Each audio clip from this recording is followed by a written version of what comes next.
Hello,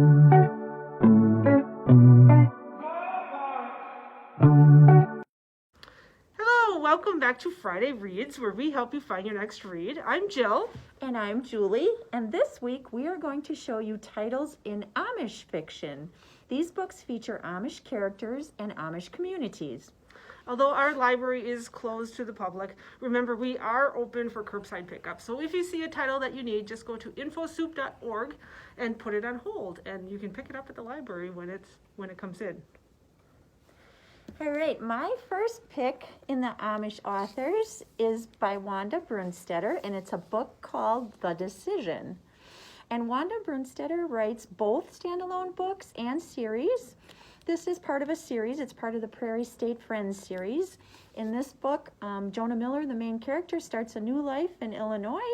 He meets a new love, and he's going to wonder, will this work? Will his heart mend from his previous love? And will his heart mend when he finds this new love and she chooses family loyalty over love? You'll have to read the book to find out how this all works out. Another note about this author, she does write children's books also, and she also has several Amish Friends cookbooks. So she's got a lot of Amish writings. I didn't know she did children's books. Yeah. My first pick is One True Path. This is by Barbara Cameron. In this book, Rachel Ann is enjoying the English life during Rumpshinga, when they have their little break as young adults.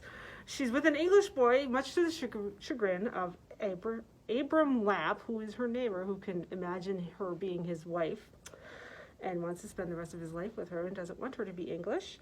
Then Rachel's brother is wounded and she is compelled to come back and help, and she doesn't know how to balance her calling to come back to the Amish life with her newfound freedom in the English world. So it's a dilemma for her. So that's my first pick. My second pick is Plain Dead by Emma Miller. This is actually the third book in her Stone Mill Amish mystery series. So although she's left her old Amish ways in her youth, Rachel, the main character in this book, discovered corporate life in the English world was to be unfulfilling and very complicated for her.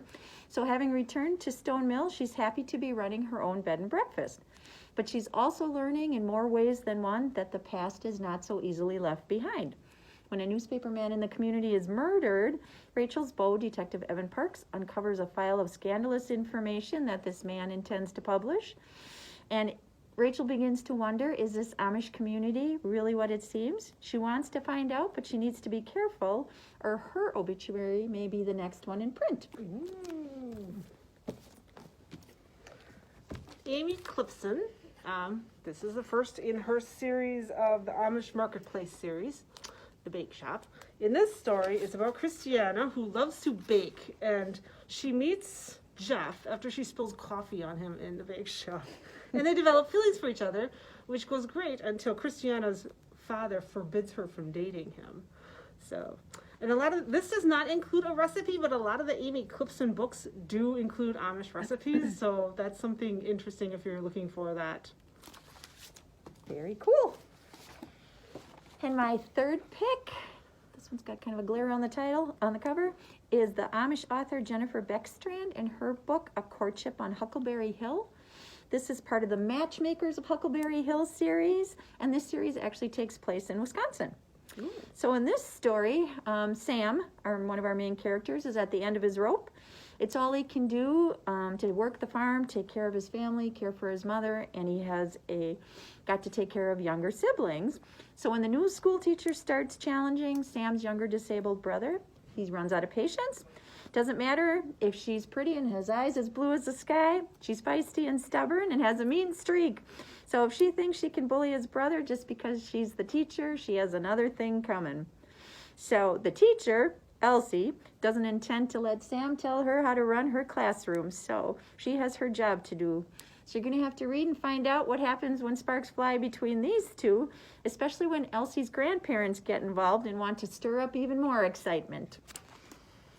I like that it's in Wisconsin. Yeah, it's a fun you one. forget It there's takes place Amish in here. Wisconsin. Not just Pennsylvania. So this is a new one by Cindy Woodsmall called an English daughter, and that is the way they spell English. This is about old order Amish. A lot of Cindy Winsballs are about old order Amish. In this one, old order Amish wife and mother Jemima Graber has put her marriage and young children ahead of herself for years. For the last decade, she's set herself aside while her husband Roy invested in the family's successful horse farm. While raising 4 little ones, she's followed all the rules and patiently waited to finally chase a dream of her own. But now, at the time when her dreams are about to be realized, Roy has grown distant from Jen, and she doesn't know what to make of his unusual moods and absences. In his erratic behavior somehow connected to the tenant in the family's rental property, an Englishwoman Roy dated during his rumpsching days?